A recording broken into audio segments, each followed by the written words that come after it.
La première lecture, qui est tirée du livre de l'Exode, nous présente Dieu en colère et Dieu qui veut exterminer son peuple. Et à la lecture de ce passage de l'Évangile, eh bien, on peut se poser la question, n'est-ce pas au fond ce que nous vivons avec cette pandémie de Covid-19 ? Dieu veut-il punir les hommes qui auraient mal agi, qui ne se sont pas convertis ? Bien, pour répondre à cette question, je vous renvoie à la méditation qui est laissée sur le site Hosanna, et je vais plutôt m'attarder sur l'Évangile, avec Jésus qui, lui aussi, semble parler de manière assez véhémente devant le manque de conversion des personnes qu'il a en face de lui. Des personnes qui ont beau voir Jésus, et pourtant, ces personnes-là ne savent pas reconnaître dans ses actions, dans toute sa vie, l'œuvre du Père. Et lorsque Jésus n'est pas reconnu comme le Fils, lorsque sa vie, lorsque à travers sa vie on ne reconnaît pas le Père, eh bien cela touche Jésus au plus intime de sa personne.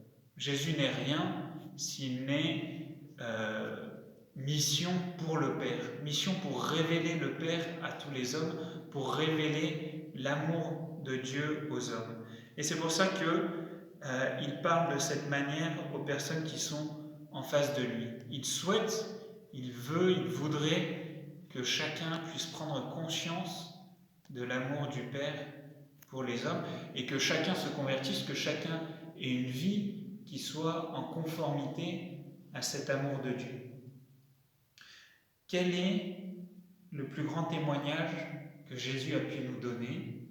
Alors bien sûr, il y a le témoignage de l'incarnation, c'est ce que nous fêtions hier avec l'Annonciation, mais le témoignage de cet amour se fait au plus haut point à la croix.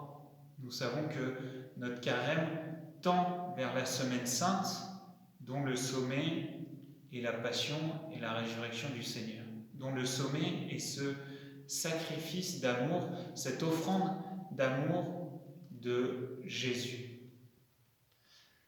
Alors, apprenons tout au long de cette journée, tout au long de ce carême, à savoir reconnaître à quel point le Seigneur nous a aimés.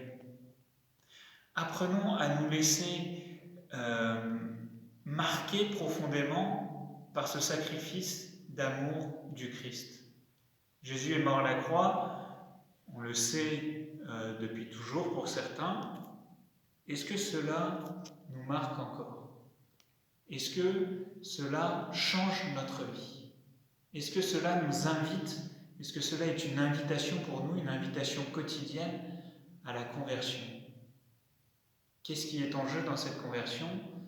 Est en jeu l'amour de Dieu, notre amour pour Dieu, mais aussi est en jeu la gloire même de Dieu, est en jeu toute la fécondité du sacrifice du Christ à la croix.